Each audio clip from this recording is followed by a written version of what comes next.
अब देखो last lecture में हम लोगों ने बात करी थी आरसी सर्किट की, है ना, और वहां पे हम लोगों ने बात करी थी आरसी सर्किट में भी किसकी, डिस्चार्जिंग की, है ना। तो आरसी सर्किट का जो टॉपिक है वो हमारा कंप्लीट हो चुका है। अब वापस फिर हम आ रहे हैं किससे, रेजिस्टेंस पे। तो आज जो हम टॉपिक स्टार्ट करने जा रहे हैं वो स्टार्ट करने जा रहे हैं इक्विवेलेंट रेजिस्टेंस। तो हेडिंग डालो वहां पे इक्विवेलेंट रेजिस्टेंस, या फिर पहले हेडिंग डालो वहां पे रेजिस्टेंस इन सीरीज और रेजिस्टेंस इन पैरेलल। तो अगर मैं यहां पे बोलता हूं कि हमारे पास रेजिस्टेंस है R1, R2, R3, तो मान लो हमारे पास तीन रेजिस्टेंस हैं और इन तीनों रेजिस्टेंस को हमने कनेक्ट किया है विथ अ बैटरी। बैटरी का ईएमएफ कितना है, E। अब देखो बैटरी की प्रॉपर्टी क्या थी, बैटरी की प्रॉपर्टी थी कि बैटरी अगर आई करंट सप्लाई करती है तो वापस भी आई करंट आता है। फिर किरचॉफ के फर्स्ट लॉ में हमने क्या डिफाइन किया था कि जब किसी पॉइंट पे जंक्शन होगा, जंक्शन का मतलब है किसी पॉइंट पे मोर देन 3 वायर्स क्या कर, या मोर देन 2 वायर्स क्या कर रहे हैं, मीट कर रहे हैं। अगर कहीं जंक्शन होगा तो करंट वहां डिवाइड होगा।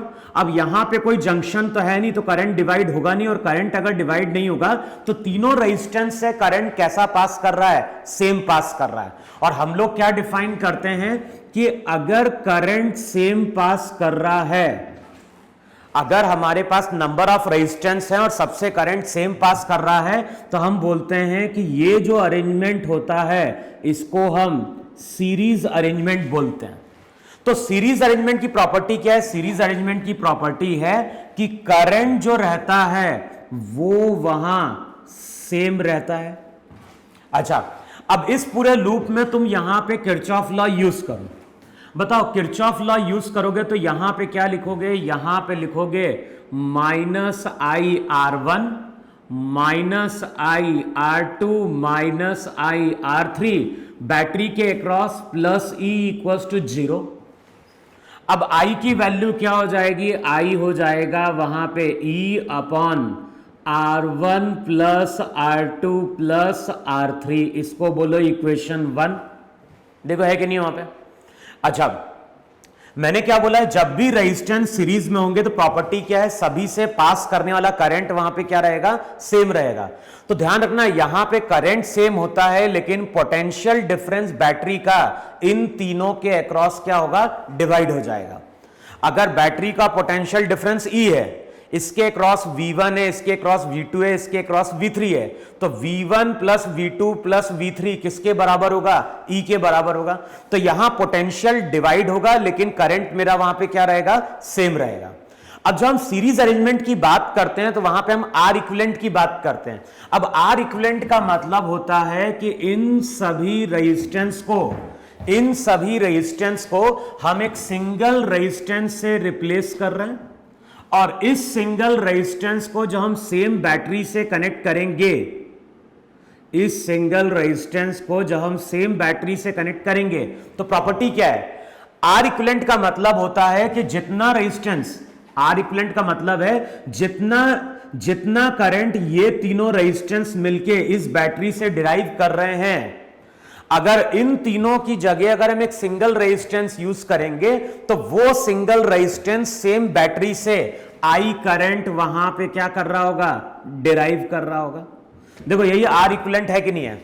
R इक्विवेलेंट का मतलब होता है कि सर्किट में जितने भी रेजिस्टेंस दिए हुए हैं, अगर उन सभी रेजिस्टेंस को हम एक सिंगल रेजिस्टेंस से रिप्लेस करें तो सिंगल रेजिस्टेंस वही करंट डिराइव करेगा बैटरी से जो इन तीनों रेजिस्टेंस ने मिलके बैटरी से क्या किया था, डिराइव किया था। तो यहां पे अगर हम किरचॉफ लॉ यूज करेंगे तो बताओ इक्वेशन क्या मिलेगी, यहां पे इक्वेशन मिलेगी -IR equivalent plus E equals to 0, और यहां से अगर चेक करोगे तो I की वैल्यू E बाय R इक्विवेलेंट, ये हो गई इक्वेशन 2।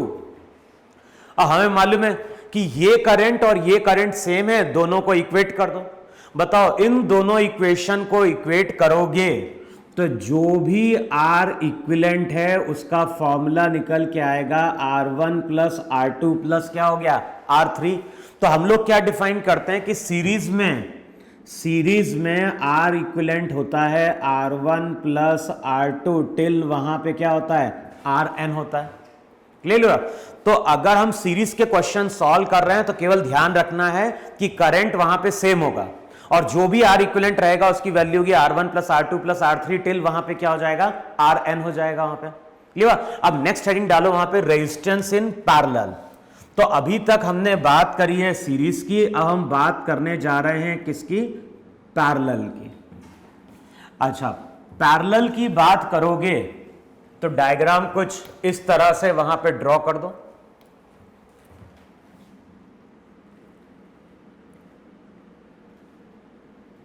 अब इस तरह से यहां पे हम कुछ रेजिस्टेंस शो कर रहे हैं। यहां पे हम शो कर रहे हैं R1, यहां पे R2, यहां पे R3। और ये जो तीनों रेजिस्टेंस है R1, R2, R3, इन तीनों को हम कनेक्ट कर रहे हैं विथ अ बैटरी। बैटरी का EMF कितना है? E है। अब इस बैटरी ने अगर I करंट सप्लाई किया तो अब क्या होगा? यहां पे जंक्शन है और जंक्शन है तो करंट डिवाइड होगा, इसमें I1 जाएगा, इसमें I2, इसमें I3। अब सबसे पहला रिजल्ट क्या यूज करोगे? सबसे पहला रिजल्ट यूज करोगे I किसके बराबर? I1 plus I2 plus I3 के बराबर। किरचॉफ का फर्स्ट लॉ यूज करो। तो जो भी इनकमिंग करंट रहेगा I, वो आउटगोइंग करंट के क्या होगा? बराबर होगा। अब क्या करो? इस पूरे लूप में किरचॉफ लॉ यूज करो। बैटरी से होते हुए जाओ और R1 से होते हुए वापस बैटरी पे आओ। तो क्या लिखोगे वहां पे? प्लस E, यहां पे कुछ नहीं, यहां पे होगा minus I1 R1 equals to क्या हो गया? 0। तो जो भी I1 रहेगा, I1 की वैल्यू हो जाएगी E बाय R1। अच्छा, अगर मैं इस पूरे लूप में किरचॉफ लॉ यूज करूं तो क्या लिखूंगा? मैं लिखूंगा वहां पे minus I3 R3 plus E equals to 0। तो जो भी I3 आएगा E बाय R3। सिमिलरली अगर मैं R2 से होते हुए जाऊंगा तो फिर से इक्वेशन किरचॉफ लॉ यूज करना, I2 की वैल्यू हो जाएगी E बाय R2। अब I1, I2, I3 सबकी वैल्यू पुट कर दो तो जो भी I करंट रहेगा वो हो जाएगा E 1 upon R1 plus 1 by R2 plus वहां पे हो गया 1 बाय R3। देखो यही है कि नहीं वहां पे? अच्छा, ये जो I करंट रहेगा, बताओ ये I करंट इससे सेम रहेगा ही नहीं रहेगा? क्योंकि R इक्विवेलेंट का मतलब क्या है कि इन सभी रेजिस्टेंस की जगह सिंगल रेजिस्टेंस यूज करो और सिंगल रेजिस्टेंस सेम बैटरी से अगेन I करंट डिराइव कर रहा होगा। अब इन दोनों इक्वेशन को इक्वेट करोगे, अगर इन दोनों इक्वेशन को इक्वेट करोगे तो रिजल्ट वहां पे निकल के आता है 1 अपॉन R इक्विवेलेंट किसके बराबर? 1 by R1 plus 1 by R2 plus 1 by R3 के बराबर आता है। देखो है कि नहीं वहां पे? तो इस तरह से अगर कोई सर्किट लगा हुआ है, इस तरह से अगर कोई सर्किट लगा हुआ है तो वहां पे करंट तो डिवाइड हो गया। अच्छा, क्या चीज सेम है? तो बैटरी की इस प्लेट का पोटेंशियल V1, इसका V2। प्लेन वायर होगा तो कोई चेंज नहीं आएगा, इसका V1, इसका V2। अब R1 के अक्रॉस देखो, R2 के अक्रॉस देखो या R3 के अक्रॉस देखो, सबके अक्रॉस पोटेंशियल डिफरेंस वहां पे क्या है? सेम है। तो सीरीज में करंट सेम रहता है और अगर हम पैरेलल की बात करते हैं तो पैरेलल में पोटेंशियल डिफरेंस मेरा वहां पे क्या रहता है? सेम रहता है। अच्छा, पैरेलल में तुम्हारा पोटेंशियल डिफरेंस सेम है, क्या चीज डिवाइड होती है? तो करंट वहां पे डिवाइड हो गया। आर इक्विवेलेंट का फॉर्मूला क्या मिल गया? तो आर इक्विवेलेंट का फॉर्मूला मिल गया 1 अपॉन आर इक्विवेलेंट किसके बराबर? 1 by R1 plus 1 by R2 plus 1 by R3 के बराबर। तो जो हमने फॉर्मूले डिराइव करे थे कैपेसिटर के केस में, सीरीज और पैरेलल में, तो वहां पे इसका उल्टा आता है। वहां पे याद होगा पैरेलल में C1 प्लस C2 था और यहां पे पैरेलल में क्या हो जाता है? 1 upon R1 plus 1 by R2। वहां पे सीरीज में फॉर्मूला क्या था? 1 upon C1 plus 1 bye C2। यहां पे सीरीज में फॉर्मूला क्या है? R1 plus R2 plus R3। तो आज जो हम क्वेश्चन सॉल्व करेंगे वहां पे यही सीरीज और पैरेलल के फॉर्मूले हम क्या करने जा रहे हैं? यूज करने जा रहे हैं। क्लियर है इतना? अच्छा, सबसे पहले तो एक डायग्राम ड्रॉ करो, वहां पे जो पहला क्वेश्चन ले रहे हैं, यहां पे एक पॉइंट ए है, यहां पे 2 ओम, फिर यहां 2 ओम, यहां पे 2 ओम, फिर यहां पे 4 ओम, फिर यहां पे 2 ओम। अच्छा, अब मान लो इस तरह का हमें सर्किट दिया हुआ है, इस तरह का हमें सर्किट दिया हुआ है, और क्वेश्चन में क्या बोल रहा है, क्वेश्चन में बोल रहा है कि जो भी आर इक्विवेलेंट है, हमें इक्विवेलेंट रेजिस्टेंस कैलकुलेट करना है ए बी पॉइंट के अक्रॉस। अब देखो हम करते क्या है, जिस पॉइंट के अक्रॉस हमें इक्विवेलेंट रेजिस्टेंस फाइंड आउट करना है, जिस रेजिस्टेंस के अक्रॉस हमें इक्विवेलेंट रेजिस्टेंस फाइंड आउट करना है, सबसे पहले हम उसके अक्रॉस एक बैटरी को क्या करेंगे, इमेजिन करेंगे। अच्छा, अब ये बैटरी अगर आई करंट यहां पे सप्लाई कर रही है तो करंट यहां पे डिवाइड होगा, इसमें करंट आई डैश गया तो इसमें आई माइनस आई डैश गया। अब बताओ इन दोनों से करंट कैसा पास किया, इन दोनों से, तो इन दोनों से करंट पास किया सेम, तो हम बोलेंगे ये दोनों सीरीज में, तो अगले स्टेप में जो सर्किट रहेगा वो होगा 2 ओम, यहां पे 2 ओम, फिर यहां पे 4 ओम, ये 2 और ये 2 सीरीज में, तो अगले स्टेप में बन गया 4 ओम। अच्छा, अब इस पॉइंट का पोटेंशियल लो V1, इसका लो V2। अब बताओ यहां पे V1 है, यहां पे V2 है, तो इसके क्रॉस भी V1 माइनस V2, इसके क्रॉस भी V1 माइनस V2, तो ये दोनों के क्रॉस अगर पोटेंशियल डिफरेंस सेम है तो ये दोनों हो गए तुम्हारे पैरेलल में। पैरेलल में फॉर्मूला क्या था, पैरेलल में फॉर्मूला था 1/R1 + 1/R2, तो उसको हम ऐसे याद रख सकते हैं R1 R2 upon R1 + R2। तो यहां पे R1 R2 16/8, तो ये कितना हो गया 2। देखो है कि नहीं है। अच्छा, अब इसके बाद क्या होगा, इसके बाद अगर देखोगे तो तीनों से करंट हमारा सेम पास कर रहा होगा, और तीनों से अगर करंट सेम पास कर रहा है तो ये तीनों सीरीज में, तो आंसर जो रहेगा वो हमारा हो जाएगा वहां पे 6 ओम। क्लियर हुआ। तो ये जो सर्किट है, ये सर्किट तो सिंपल सा था, यहां पे हमें देख के पता चल रहा है कि कौन सा सीरीज में और कौन सा क्या है पैरेलल में। तो देखोगे तुम लोगों के मॉड्यूल में कुछ इस तरह के सिंपल से क्वेश्चन दिए हुए होंगे, है ना। फिर आगे बढ़ते हैं हम लोग। अब जैसे देखो वहां पे इस तरह से रेजिस्टेंस दिए हुए हैं,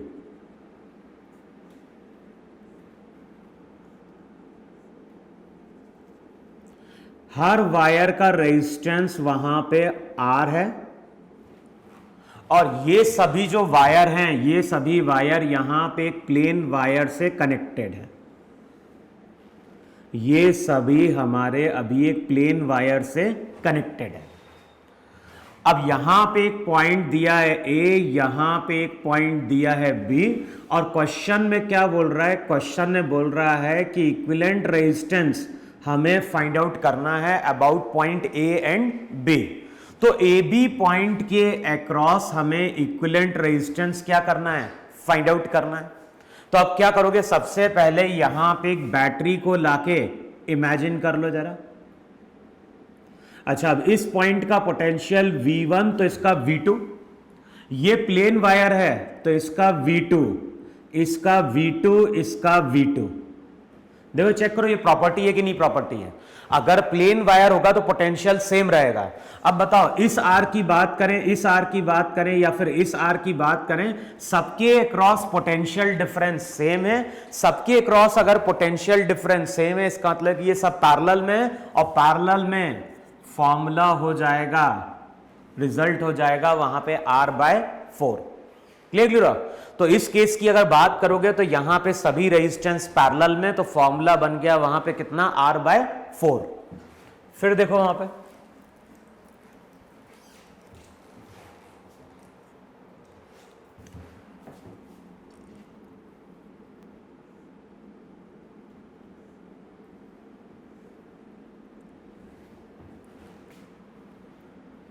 इन सभी का रेजिस्टेंस R है और यहां पे इस तरह से एक प्लेन वायर लगा हुआ है। यहां पे इस तरह से हमारा एक प्लेन वायर लगा हुआ है।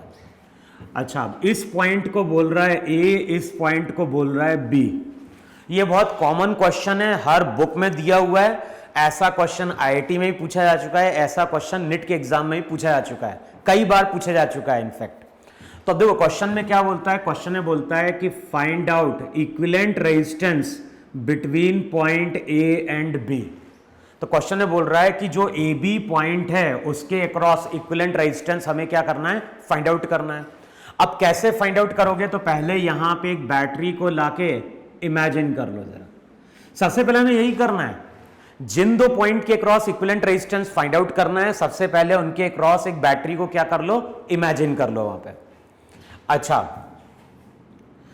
अब यहां पे तुम क्या बोलोगे, यहां पे अगर V1 है, यहां पे तुम्हारा क्या है, V2 है।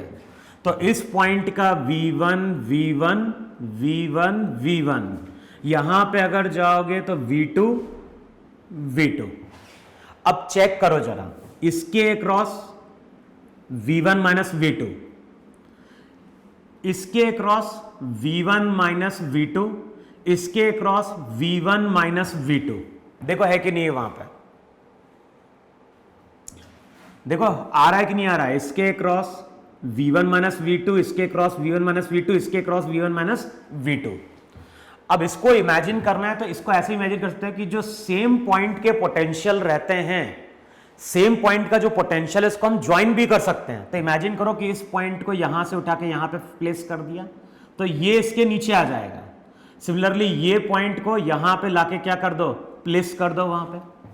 यानी इसको ऐसे सब समझो, पहले इन दोनों पॉइंट को ज्वाइन करो, इसको इमेजिन करो कि यहां से उठा के हमने यहां फोल्ड कर दिया, ये इसके साथ पैरेलल में आ गया, फिर हमने इसको यहां से उठा के यहां पे लाके फोल्ड कर दिया।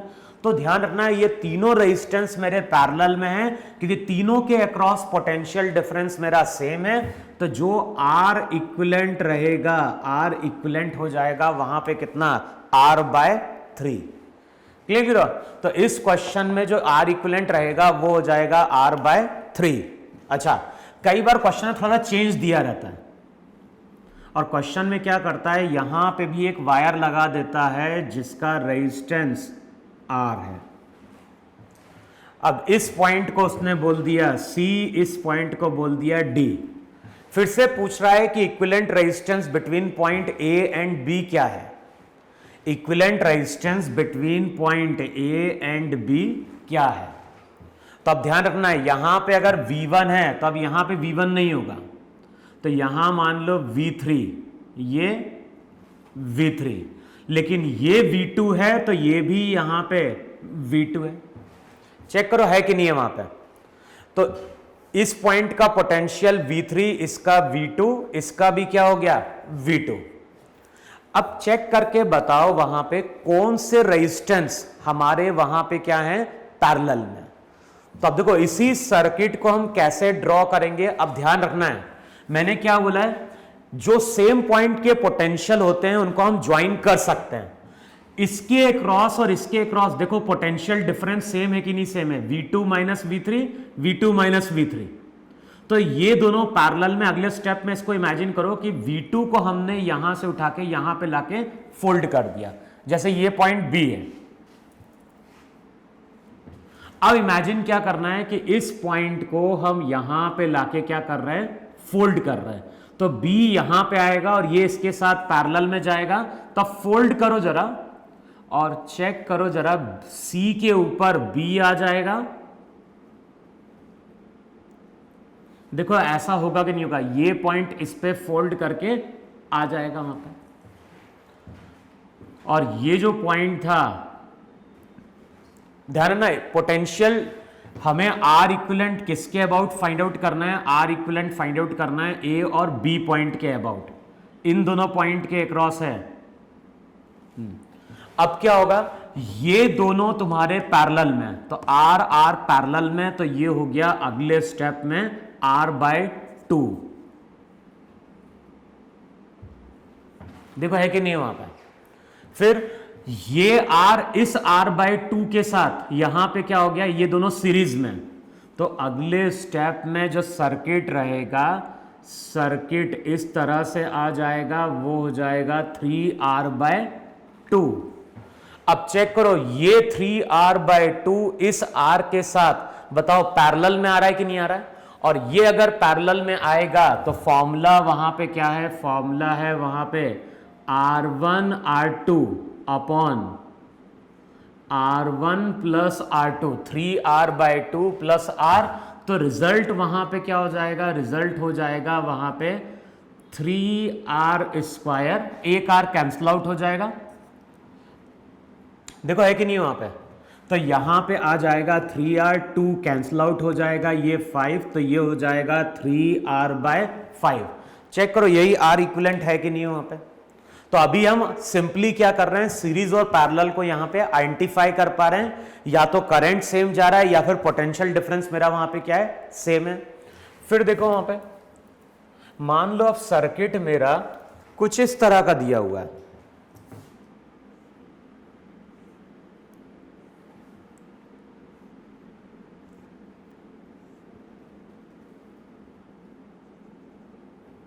सबका रेजिस्टेंस यहां पे R है, जितने भी वायर सबका रेजिस्टेंस यहां पे R। अच्छा, अब ये पॉइंट A है, ये पॉइंट B, C और D। अब फर्स्ट केस में क्या बोल रहा है, फर्स्ट केस में बोल रहा है कि जो भी इक्विवेलेंट रेजिस्टेंस है वो हमें फाइंड आउट करना है अबाउट पॉइंट ए बी। फिर नेक्स्ट केस में क्या बोल रहा है, नेक्स्ट केस में बोल रहा है इक्विवेलेंट रेजिस्टेंस हमें फाइंड आउट करना है बिटवीन पॉइंट ए डी। तो पहले हमें इक्विवेलेंट रेजिस्टेंस फाइंड आउट करना है between point A and B, बाद में इक्विवेलेंट रेजिस्टेंस हमें फाइंड आउट करना है between point A and D. अब मैंने क्या बोला है, जिसके across equivalent resistance find out करना है, पहले वहां पे एक बैटरी को इमेजिन करो जरा। अच्छा, बैटरी को इमेजिन करोगे तो यहां से आई करंट जाएगा, यहां पे करंट डिवाइड हो जाएगा। लिखो इसके बाद क्या होगा, इसके बाद अगर आई डैश करंट डिवाइड होगा तो बताओ करंट वापस आ पाएगा क्या? नहीं, क्योंकि ये सर्किट ओपन है। और ध्यान है, जब भी सर्किट ओपन होता है तो करंट पास नहीं करता है। तो जो भी आई डैश करंट रहेगा वो इस पाथ को क्या कर रहा होगा, फॉलो कर रहा होगा। अब यहां से देख के पता चल रहा है कि ये तीनों हमारे, इन दोनों का कोई यूज नहीं है, ये चीज ध्यान रखना। जिस तरह से हम कैपेसिटेंस कैलकुलेट करते थे इक्विवेलेंट, सेम उसी तरह से हम रेजिस्टेंस कैलकुलेट करते हैं। अगर हम इक्विवेलेंट रेजिस्टेंस कैलकुलेट करने जा रहे हैं तो हम केवल वो रेजिस्टेंस कंसीडर करेंगे जिनसे करंट पास कर रहा है। जिस रेजिस्टेंस से करंट पास नहीं कर रहा है उसको हम एलिमिनेट कर सकते हैं या हटा सकते हैं। तो यहां पे हम क्या कर रहे हैं, इस R और इस R का कोई यूज नहीं है, तो चाहो तो इसको हटा दो। अब ये R, ये R, ये R सीरीज में, तो रिजल्ट वहां पे हो जाएगा R R R, ये R R, ये यहां पे कितना बन गया 3R। देखो है कि नहीं वहां पे, ये R और ये 3R, ये R, ये R, ये R सीरीज में। अब बताओ R और 3R मेरे क्या हो गए, पैरेलल में। तो पैरेलल में रिजल्ट वहां पे हो जाएगा R, यहां पे R, और इसको आप करोगे तो वहां पे हो जाएगा 3 × 1/4, तो ये हो जाएगा 3R/4। अब अगले स्टेप में अगर देखोगे तो इन तीनों से करंट सेम पास करेगा, तो जो R इक्विवेलेंट रहेगा बिटवीन पॉइंट ए बी वो हो जाएगा R प्लस 3R/4। सॉल्व कर दे, 2R, 4 2 8, तो ये हो जाएगा 11R/4। देखो है कि नहीं वहां पे। तो ये इक्विवेलेंट रेजिस्टेंस होगा between point A and B. अब नेक्स्ट केस में बोल रहा है इक्विवेलेंट रेजिस्टेंस हमें फाइंड आउट करना है between point C and D. तो अब देखो, जिन दो पॉइंट की बात कर रहा है उनके अक्रॉस एक बैटरी को इमेजिन कर लो जरा, ये ए, ये बी। अब इस तरह से बैटरी को इमेजिन करो। बैटरी ने आई करंट दिया, करंट का कुछ पार्ट आई डैश इसमें गया, इसमें आई माइनस आई डैश गया। जो पार्ट ओपन है उसका कोई यूज नहीं है, कोई करंट पास नहीं कर रहा है, तो इसको हटा दो। तो इसका मतलब है इसमें करंट गया आई माइनस आई डैश। अब ये भी ओपन है, इसमें कोई करंट नहीं जाएगा, तो आई डैश करंट इसमें जा रहा होगा। फिर से अगेन करंट यहां पे कितना बनना चाहिए, आई बनना चाहिए। अब देख के ही पता चल रहा है कि ये आर और ये आर सीरीज में, तो कितना दे देंगे 2R। आर आर सीरीज में, तो ये भी कितना दे देंगे 2R। फिर इसके साथ एक और R, देखो यही है कि नहीं है, ये हो गया पॉइंट A और ये हो गया पॉइंट D। अब 2R पैरेलल में, तो ये कितना हो गया, ये हो गया वहां पे R। फिर इन तीनों से करंट सेम पास करेगा, तो ये तीनों सीरीज में, तो जो R इक्विवेलेंट रहेगा वो तुम्हारा वहां पे क्या हो जाएगा 3R हो जाएगा। देखो चेक करो आ रहा है कि नहीं आ रहा है यहां पे। तो इस तरह से वहां पे हम R इक्विवेलेंट के क्वेश्चन क्या कर रहे हैं, सॉल्व कर रहे हैं वहां पे। फिर देखो नेक्स्ट वहां पे, जैसे मान लो ये सर्किट गिवन है। अब नेक्स्ट प्रॉपर्टी तुम्हें क्या ध्यान रखनी है, ये पॉइंट A है, ये पॉइंट B है, और यहां पे इसके अक्रॉस हमने एक प्लेन वायर लगा दिया। अब क्वेश्चन में क्या बोल रहा है, क्वेश्चन में बोल रहा है find out R equivalent between point A and B। तो हमें R इक्विवेलेंट, हमें इक्विवेलेंट रेजिस्टेंस फाइंड आउट करना है, किसके अबाउट, AB पॉइंट के अबाउट। तो फिर से AB पॉइंट के अबाउट एक बैटरी को क्या कर लो, इमेजिन कर लो वहां पे। तो जो भी AB पॉइंट है, AB पॉइंट के अक्रॉस यहां पे हमने एक बैटरी को लाके इमेजिन कर लिया। अच्छा, अब यहां से अगर I करंट जाएगा तो इन दोनों से करंट सेम पास करेगा, लेकिन ध्यान है ये प्लेन वायर है, तो इसका V, इसका V, इसका V, इसका भी V। बताओ इस रेजिस्टेंस के अक्रॉस पोटेंशियल डिफरेंस 0, और ओम्स लॉ क्या बोलता है, potential difference I into R के बराबर होता है। तो अगर पोटेंशियल डिफरेंस 0 है किसी रेजिस्टेंस के अक्रॉस, तो इनमें से कोई एक चीज 0 होनी चाहिए। अब R अगर 0 नहीं है तो I वहां पे 0 होना चाहिए। इसका मतलब है पूरा का पूरा करंट इस पाथ को फॉलो करेगा। तो होता क्या है, जब भी हम किसी रेजिस्टेंस के पैरेलल में प्लेन वायर लगाते हैं तो उस रेजिस्टेंस से कोई करंट पास नहीं करता है, और जब ऐसा होता है तो हम बोलते हैं कि वो रेजिस्टेंस मेरा क्या कर गया है, शॉर्ट कर गया। शॉर्ट करने का मतलब है कि अब उस रेजिस्टेंस से कोई करंट पास नहीं कर रहा है। इसका मतलब है कि इस रेजिस्टेंस का मेरे लिए कोई यूज नहीं है।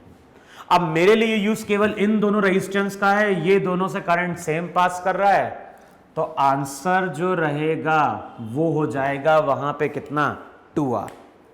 देखो है कि नहीं वहां पे, तो जो भी R इक्विवेलेंट आएगा वो इस केस में यहां पे आ जाएगा 2R। फिर नेक्स्ट हेडिंग डालो वहां पे व्हीटस्टोन ब्रिज। नेक्स्ट वहां पे हेडिंग डालो व्हीटस्टोन ब्रिज।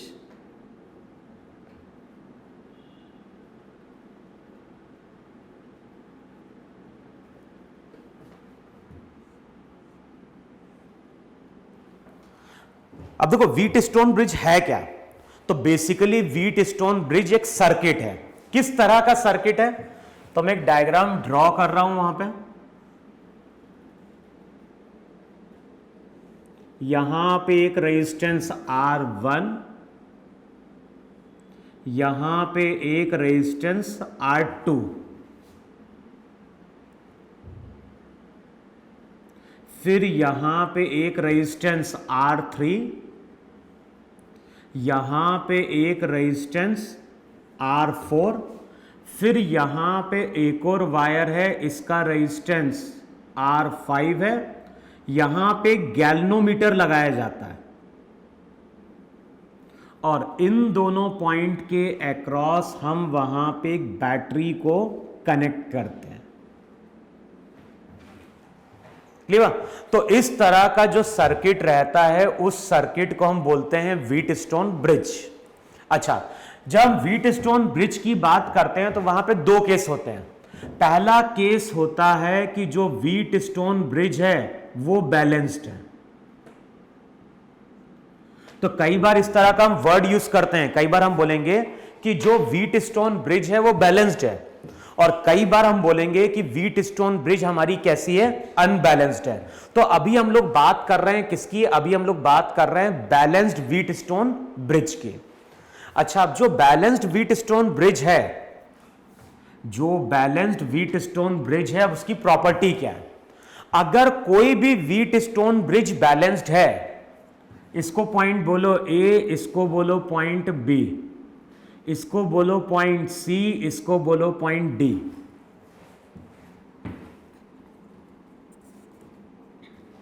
अब देखो मैंने क्या बोला है, मैंने बोला है कि अगर कोई भी व्हीटस्टोन ब्रिज हमारा बैलेंस्ड है, तो बैलेंस्ड व्हीटस्टोन ब्रिज की प्रॉपर्टी क्या है? तो देखो यहां पे मैंने बोला है कि मैंने जी शो किया है, जी का मतलब गैल्वेनोमीटर।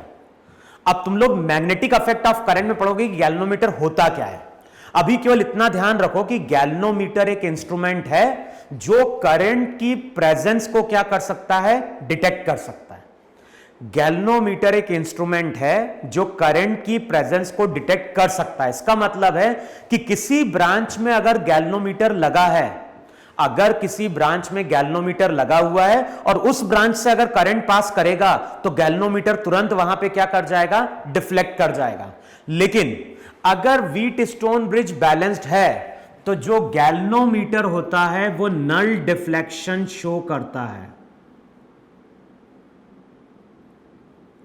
जो भी गैल्वेनोमीटर रहता है वो वहां पे नल डिफ्लेक्शन शो कर रहा है। नल डिफ्लेक्शन का मतलब है कि इसमें कोई डिफ्लेक्शन नहीं हुआ, इसमें कोई डिफ्लेक्शन नहीं हुआ। इसका मतलब है कि यहां पे अगर आई करंट आया, इसमें करंट गया I1, इसमें करंट गया I2, लेकिन करंट का कुछ भी पार्ट अगर नीचे चला गया तो ये डिफ्लेक्ट कर जाएगा। सिमिलरली यहां पे अगर करंट का कुछ पार्ट ऊपर चला गया तब भी गैल्वेनोमीटर डिफ्लेक्ट कर जाएगा। लेकिन गैल्वेनोमीटर अगर कोई डिफ्लेक्शन शो नहीं कर रहा है, इसका मतलब है इस ब्रांच से कोई करंट नहीं जाना चाहिए। तो I1 का I1 करंट इस पाथ को फॉलो कर रहा होगा, और I2 जो करंट रहेगा वो इस पाथ को फॉलो कर रहा होगा। फिर से अगेन करंट कितना बन गया, I1 प्लस I2, I के बराबर हो गया। तो जब भी व्हीटस्टोन ब्रिज बैलेंस्ड होगा तो प्रॉपर्टी क्या है, गैल्वेनोमीटर नल डिफ्लेक्शन शो करेगा। अच्छा, अब इस रेजिस्टेंस के अक्रॉस देखो जरा, ओम्स लॉ क्या डिफाइन करता है? तो हमने पढ़ा है कि ओम्स लॉ डिफाइन करता है कि अगर कोई वायर है, वायर का रेजिस्टेंस R है और उससे करंट पास कर रहा है I, इस पॉइंट का पोटेंशियल V1, इसका V2। तो अगर किसी वायर का रेजिस्टेंस R है, उससे करंट I पास कर रहा है, तो उसके क्रॉस जो पोटेंशियल डिफरेंस होता है उसको हम लिखते हैं I इंटू R। लेकिन अगर किसी रेजिस्टेंस से, इस देखो गैल्वेनोमीटर से कोई करंट पास नहीं कर रहा है, इसका मतलब है कि इस रेजिस्टेंस से कोई करंट पास नहीं किया, और रेजिस्टेंस से पास होने वाला करंट अगर जीरो हो जाए, अगर रेजिस्टेंस से पास करने वाला करंट अगर जीरो होगा, तो इसका मतलब है कि V1 V2 के बराबर हो जाएगा। इसका मतलब है कि गैल्वेनोमीटर अगर कोई डिफ्लेक्शन शो नहीं कर रहा है, तो इस रेजिस्टेंस के अक्रॉस पोटेंशियल डिफरेंस जीरो होना चाहिए। इसका मतलब हुआ C और D पॉइंट, ये दोनों पॉइंट होंगे सेम पोटेंशियल पे। तो नेक्स्ट प्रॉपर्टी क्या है, point C and point D will be at same potential. जो C पॉइंट होगा और जो D पॉइंट रहेगा, ये दोनों पॉइंट हमेशा हमारे क्या रहेंगे, सेम पोटेंशियल पे रहेंगे वहां पे। अच्छा, अब इसका पोटेंशियल मान लो वहां पे VA है, इसका पोटेंशियल यहां पे VB है। अब एक तो तरीका क्या है, पोटेंशियल डिफरेंस लिख लो या फिर किरचॉफ लॉ अप्लाई करो। मान लो यहां पे मैं किरचॉफ लॉ अप्लाई कर रहा हूं इस पूरे लूप में। बताओ अगर मैं किरचॉफ लॉ अप्लाई करूंगा तो रिजल्ट क्या बनेगा, रिजल्ट बनेगा -I1 R1। ध्यान है इसके क्रॉस कुछ नहीं है, पोटेंशियल ड्रॉप, यहां पे +I2 R2 इक्वल्स टू 0। इसका मतलब हुआ कि I2 बाय I1 किसके बराबर होगा, I2 बाय I1 बराबर हो जाएगा R1 R2 के, इसको बोलो इक्वेशन 1। अच्छा, अब इस पूरे लूप में किरचॉफ लॉ यूज करो। अब इस पूरे लूप में किरचॉफ लॉ यूज करोगे तो लिखोगे minus I1R3 plus I2R4 plus I2R4, इसके क्रॉस कुछ नहीं, 0। फिर से चेक करो वहां पे, या यहीं चेक कर लो वहां पे, I2 बाय I1 बताओ क्या देगा। I2 बाय I1 क्या दे देगा, वो दे देगा R3 बाय R4, ये हो गई इक्वेशन 2। अब करना क्या है, इक्वेशन 1 और इक्वेशन 2 को इक्वेट कर दो। इक्वेशन 1 और 2 को इक्वेट करोगे तो कंडीशन निकल के आती है R1 bye R2 R3 bye R4 के इक्वल होना चाहिए। क्लियर? तो जब भी हम कभी बोलते हैं कि व्हीट स्टोन ब्रिज बैलेंस्ड है, अगर मैं कभी तुम्हें बोल रहा हूं कि व्हीट स्टोन ब्रिज बैलेंस्ड है, तो बैलेंस्ड व्हीट स्टोन ब्रिज का मतलब क्या है? बैलेंस्ड व्हीट स्टोन ब्रिज का मतलब है कि गैल्वेनोमीटर से कोई डिफ्लेक्शन गैल्वेनोमीटर कोई डिफ्लेक्शन शो नहीं कर रहा। इसका मतलब है कि मिडिल वाले रेजिस्टेंस से कोई करंट पास नहीं कर रहा है। ये दोनों पॉइंट हमारे सेम पोटेंशियल पे होंगे और कंडीशन वहां पे क्या होगी, कंडीशन होगी R1 bye R2 R3 bye R4 के इक्वल होना चाहिए। लेकिन अगर ऐसा नहीं हुआ, तो जो व्हीट स्टोन ब्रिज रहता है वो अनबैलेंस्ड हो जाता है। और अगर व्हीट स्टोन ब्रिज अगर अनबैलेंस्ड होगा तो गैल्वेनोमीटर से अब करंट पास करेगा, अब नल डिफ्लेक्शन नहीं होगा और गैल्वेनोमीटर वहां पे डिफ्लेक्ट करता है। गैल्वेनोमीटर डिफ्लेक्ट करता है, इसका मतलब है कि C और D पॉइंट अब सेम पोटेंशियल पे नहीं होंगे। ऐसा कब होगा? ऐसा होगा जब व्हीट स्टोन ब्रिज अनबैलेंस्ड होगा। क्लियर? तो अनबैलेंस्ड की प्रॉपर्टी क्या है? अनबैलेंस्ड के केस में बीच वाले से करंट पास करेगा, गैल्वेनोमीटर डिफ्लेक्ट करेगा, ये दोनों पॉइंट सेम पोटेंशियल पे नहीं होंगे, ये दोनों पॉइंट मेरे सेम पोटेंशियल पे नहीं होंगे, फिर R1 bye R2 R3 bye R4 के इक्वल नहीं होगा। क्लियर? तो ये जो सर्किट रहता है, इसी सर्किट को वहां पे हम लोग व्हीट स्टोन ब्रिज बोलते हैं। क्लियर? बाद में जब आगे हम इंस्ट्रूमेंट पढ़ेंगे तो एक इंस्ट्रूमेंट होता है मीटर ब्रिज, और मीटर ब्रिज में हम व्हीट स्टोन ब्रिज का कॉन्सेप्ट क्या करते हैं, यूज करते हैं। तो आगे हम डिस्कस करेंगे इंस्ट्रूमेंट में। अब मैंने व्हीट स्टोन ब्रिज क्यों पढ़ाया है, क्योंकि आगे जब हम सर्किट सॉल्व करेंगे इक्विवेलेंट रेजिस्टेंस के, तो वहां पे हमें इन प्रॉपर्टीज को यूज करना पड़ेगा। जैसे देखो यहां पे 2 ओम 2 ओम,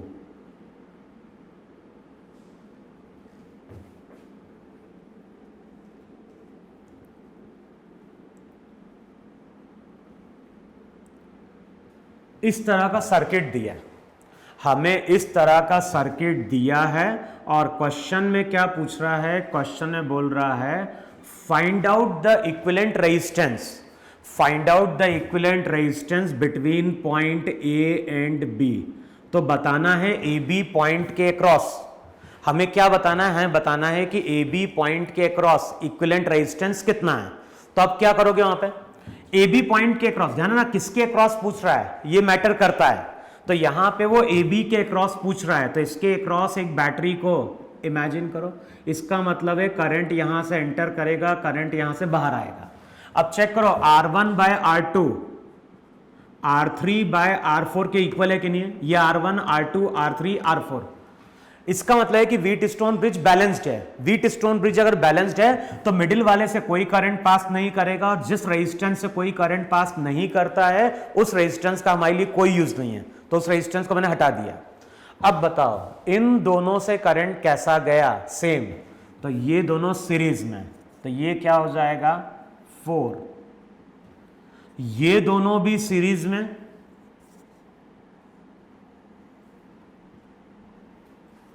अब बताओ ये दोनों क्या हो गए 4 और 4 पैरेलल में, तो रिजल्ट वहां पे हो जाएगा 2। देखो है कि नहीं वहां पे? तो इस तरह से हम व्हीट स्टोन ब्रिज के क्वेश्चन वहां पे क्या करते हैं, सॉल्व करते हैं। फिर देखो वहां पे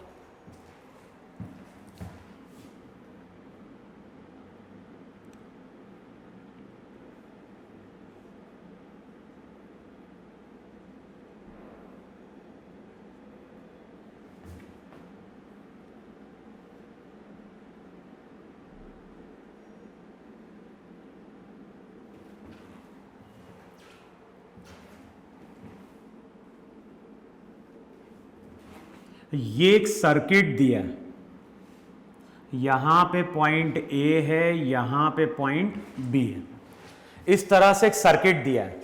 अच्छा, क्वेश्चन में पूछ रहा है कि इक्विवेलेंट रेजिस्टेंस कितना है ए बी पॉइंट के क्रॉस। तो ए बी पॉइंट के क्रॉस अगर इक्विवेलेंट रेजिस्टेंस पूछ रहा है तो यहां पे एक बैटरी को लाके इमेजिन कर लो। अच्छा, बैटरी यहां पे करंट सप्लाई करेगी आई। बताओ कहीं पे भी करंट डिवाइड होगा क्या? जंक्शन है ही नहीं, और जंक्शन अगर है नहीं इसका मतलब सभी रेजिस्टेंस से करंट सेम पास करेंगे, सभी सीरीज में हो गए, 1 2 3 4 5, तो हम बोलेंगे आर इक्विवेलेंट 5R है। देखो है कि नहीं वहां पे। अब अगले स्टेप में हमने क्या किया, इस तरह से दो वायर को लाके यहां पे अटैच कर दिया। इसका रेजिस्टेंस भी R है, इसका रेजिस्टेंस भी वहां पे क्या है, R है। अब क्वेश्चन में पूछ रहा है कि फिर से इस सर्किट का इक्विवेलेंट रेजिस्टेंस क्या है। तो अब ध्यान रखना है, आइडेंटिफाई करो, यहां से I करंट एंटर कर रहा है और यहां से I करंट बाहर आ रहा है। अब देखो यहां से करंट एंटर कर रहा है तो इसको बोलो A, इसको बोलो B, इसको बोलो C, इसको बोलो D। R1 bye R2 R3 bye R4 के इक्वल है कि नहीं है? तो R1 bye R2 R3 bye R4 के इक्वल है, इसका मतलब कि अब इस रेजिस्टेंस का कोई यूज नहीं रहा। हो गया, ये R इन R, इन दोनों R से करंट सेम पास करेगा तो ये दोनों सीरीज में, तो ये हो गया 2R।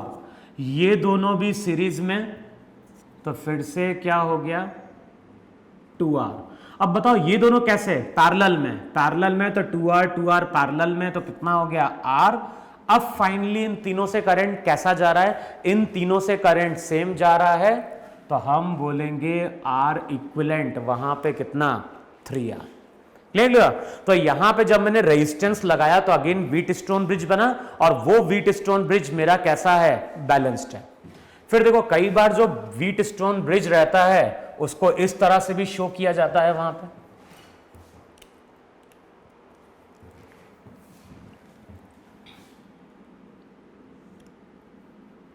ये पॉइंट है, यहां पे 2 ओम 4 ओम 4 ओम 6 ओम।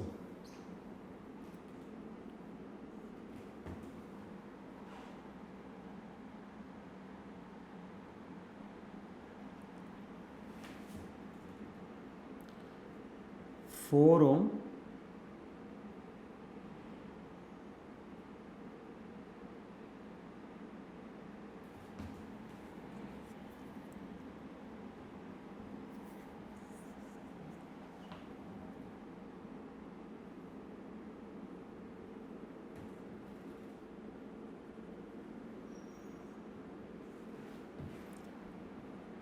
2 ओम 2 ओम 4।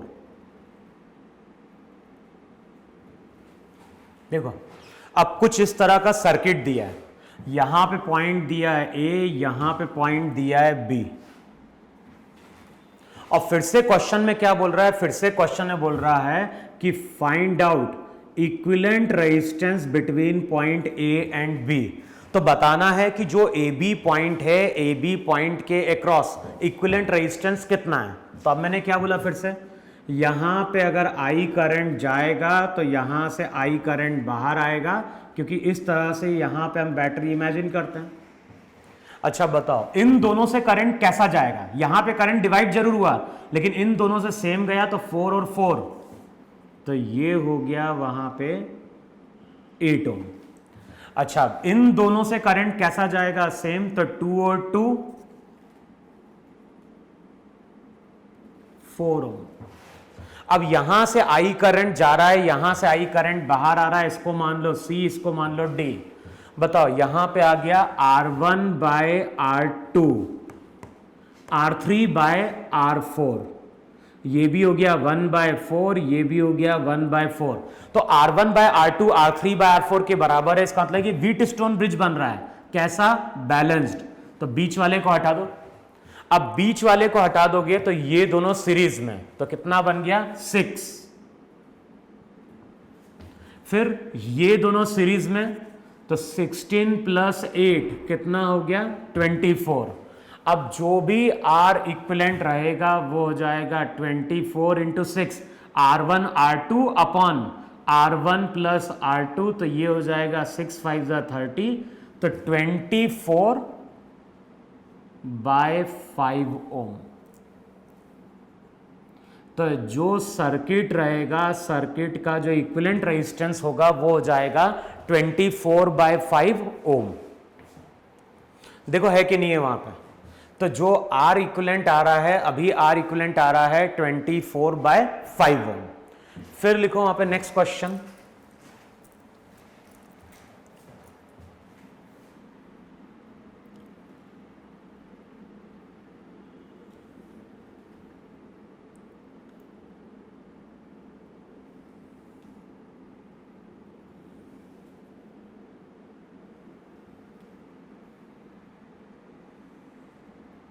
अब देखो इस तरह से एक स्टार बना हुआ है, इस तरह से यहां पे एक स्टार बना है और हर वायर का रेजिस्टेंस R है, इसका भी R। और एक क्वेश्चन देखना, कई बार क्वेश्चन ऐसा भी दिया होता है बुक में जहां पे एंगल दिया होता है, तो वहां पे हमें R भी कैलकुलेट करना पड़ता है।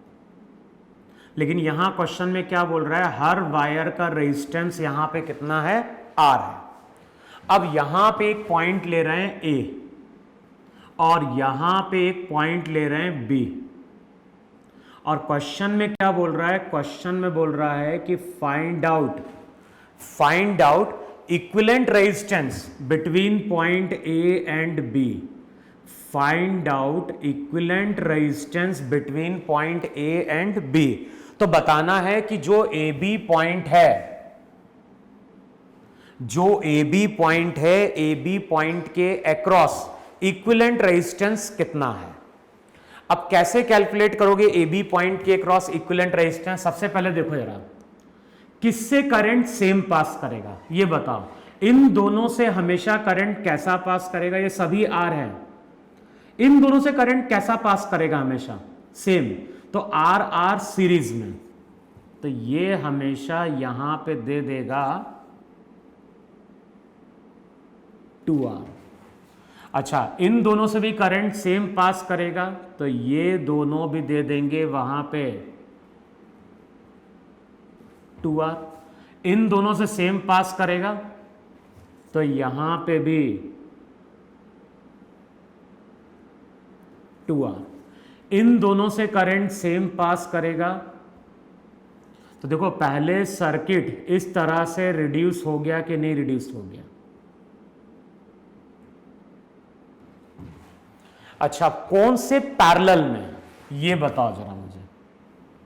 अगर यहां पे V1 लिया, यहां V2 लिया, तो ये R और ये 2R, बताओ ये दोनों तुम्हारे पैरेलल में है कि नहीं है? और पैरेलल में होगा तो R1 R2 अपन R1 + R2, तो ये हो जाएगा वहां पे 2/3। तो यहां पे अब शो करो 2R/3, यहां पे भी 2R/3, यहां पे भी 2R/3।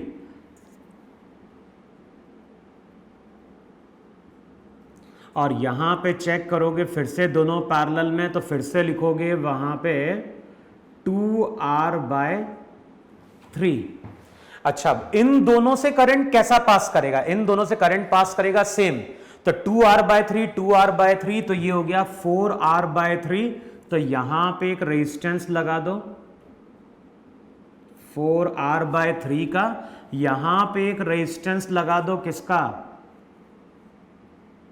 4R/3 का ध्यान रखना, यहां से करंट आएगा और यहां से करंट अगर बाहर निकल रहा है तो ये पॉइंट हो गया C, ये पॉइंट हो गया D।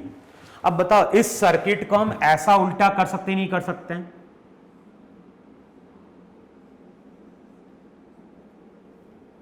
ये हो गया 4R/3, 4R/3, यहां पे R, R, R और बीच वाला भी R। देखो है कि नहीं वहां पे? अब तुम क्या बोलोगे? अब तुम बोलोगे यहां पे R1/R2, R1/R2 R3/R4 के बराबर है। इसका मतलब है कि अगेन ये व्हीटस्टोन ब्रिज बन गया। कैसा बना? पैरेलल बना, तो बीच वाले R का कोई यूज नहीं है। फिर क्या बोलोगे? ये दोनों सीरीज में, ये दोनों अगर सीरीज में हैं तो चेक करो वहां पे कितना हो गया। 4/3 + 1 7R/3, 7R/3। उसके बाद ये दोनों पैरेलल में, तो पैरेलल में फॉर्मूला क्या था? पैरेलल में फॉर्मूला था R1/R2 अपॉन R1 + R2। अब इसको सिंप्लीफाई कर दो वहां पे, देखो है कि नहीं वहां पे? तो 7R/3, 7R/3 पैरेलल में, दोनों को अब सिंप्लीफाई कर दो और चेक कर लो वैल्यू क्या हो रही है। R/2 होती जनरली, तो ये हो जाएगी कितनी? 7R/6। देख लेना वहां पे वैल्यू, जो रिजल्ट आना चाहिए वो आना चाहिए 7R/6, क्योंकि अगर इसको x मान लिया, इसको x मान लिया तो पैरेलल में x/2 होता है, तो x/2 का मतलब हो गया 7R/6। तो यही तुम्हारा वहां पे क्या होगा? इक्विवेलेंट रेजिस्टेंस रहा होगा वहां पे। क्लियर वहां पे? तो अभी तक हम लोग बात कर रहे हैं यहां पे व्हीटस्टोन ब्रिज की, और ये व्हीटस्टोन ब्रिज अभी हमारा कैसा था? बैलेंस्ड। लेकिन अब कई बार जब हम न्यूमेरिकल सॉल्व करेंगे तो व्हीटस्टोन ब्रिज बैलेंस नहीं होगा। तो जैसे डायग्राम देखो वहां पे, यहां पे 2 ओम, यहां पे 1 ओम, यहां पे 2 ओम,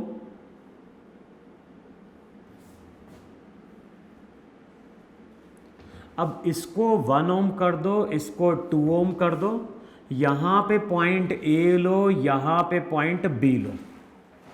अब इस तरह का एक व्हीटस्टोन ब्रिज दिया है, और क्वेश्चन में अगेन क्या बोल रहा है? क्वेश्चन में अगेन बोल रहा है find out equivalent resistance between point A and B. तो हमें ए और बी पॉइंट के अक्रॉस इक्विवेलेंट रेजिस्टेंस क्या करना है? फाइंड आउट करना है। अब कैसे फाइंड आउट करेंगे ए बी पॉइंट के अक्रॉस? तो सबसे पहले यहां पे क्या करोगे? बैटरी इमेजिन करो, यहां से अगर आई करंट जाएगा तो यहां से आई करंट क्या होगा? बाहर आ रहा होगा। अब चेक करो R1/R2, तो रिजल्ट यहां पे हो जाएगा R1/R2 R3/R4। तो अब कई बार ऐसा होता है कि जब R1/R2 R3/R4 के इक्वल नहीं होता। अच्छा, अब अगर व्हीटस्टोन ब्रिज अनबैलेंस्ड है तो बताओ देख के ऐसा कुछ बोल पाएंगे क्या? करंट इससे भी जाएगा, करंट इससे भी जाएगा, करंट इससे भी जाएगा, सबसे करंट पास कर रहा है। तो बताओ देख के ऐसा कुछ बोल पाओगे क्या कि कौन सा सीरीज में है, कौन सा पैरेलल में? मान लो यहां पे V1, यहां पे V2, यहां पे करंट पास करेगा तो V3 V4। अब बताओ सबके क्रॉस पोटेंशियल डिफरेंस अलग है, सबसे करंट भी क्या होगा? अलग अलग पास कर रहा होगा। इसका मतलब है कि यहां पे हम देख के कुछ नहीं बोल पाएंगे कि कौन सा रेजिस्टेंस सीरीज में है, कौन सा रेजिस्टेंस पैरेलल में। तो एक काम हम कर सकते हैं कि हम यहां पे किरचॉफ लॉ अप्लाई करें, और किरचॉफ लॉ से हम क्या करें? करंट की वैल्यू फाइंड आउट करें, क्योंकि करंट की वैल्यू अगर मिल जाएगी तो हम फिर आर इक्विवेलेंट क्या कर सकते हैं? फाइंड आउट कर सकते हैं। क्योंकि देखो बाद में हमें करना क्या है? बाद में हमें इन सभी रेजिस्टेंस को रिप्लेस कर देना है किससे? एक सिंगल रेजिस्टेंस से। मान लो इन सभी रेजिस्टेंस की वैल्यू आर इक्विवेलेंट है। अब इस आर इक्विवेलेंट को हम क्या कर रहे हैं, सेम बैटरी ई से कनेक्ट कर रहे हैं।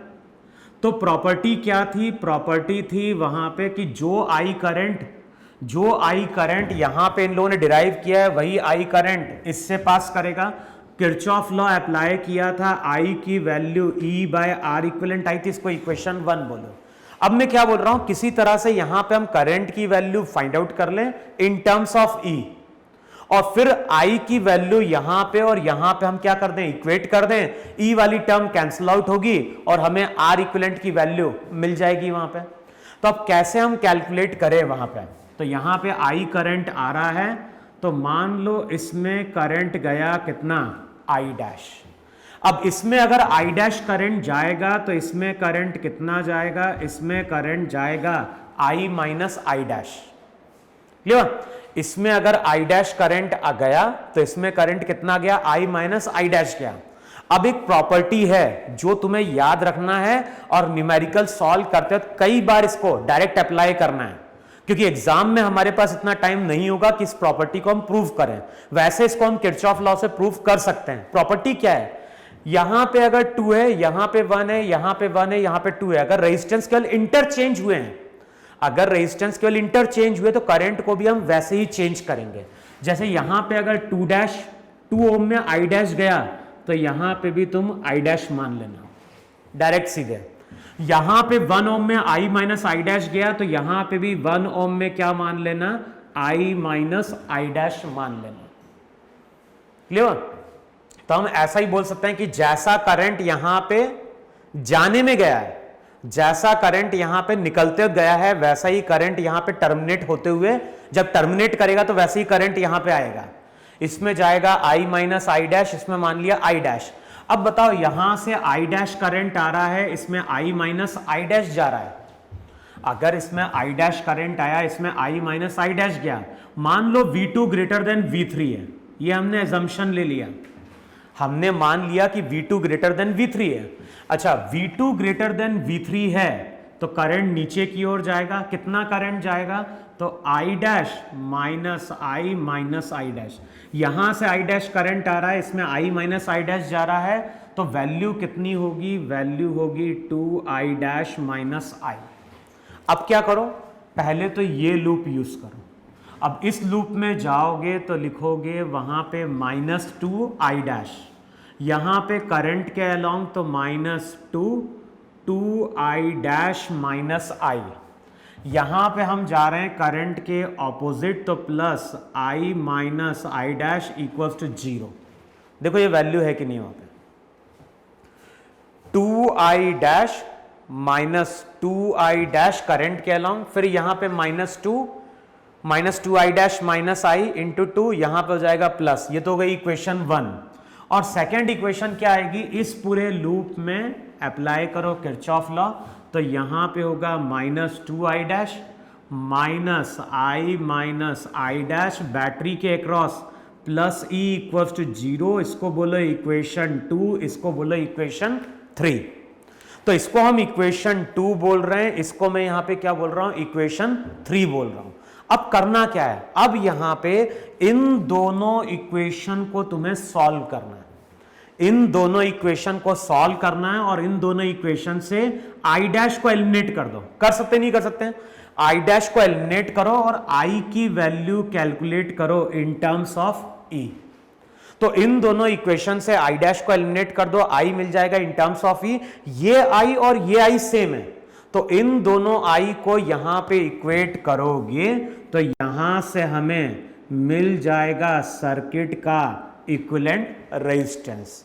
क्लियर वहां पे, तो जब भी व्हीट स्टोन ब्रिज बैलेंस नहीं होगा तो वहां पे हमें किरचॉफ लॉ अप्लाई करना पड़ेगा।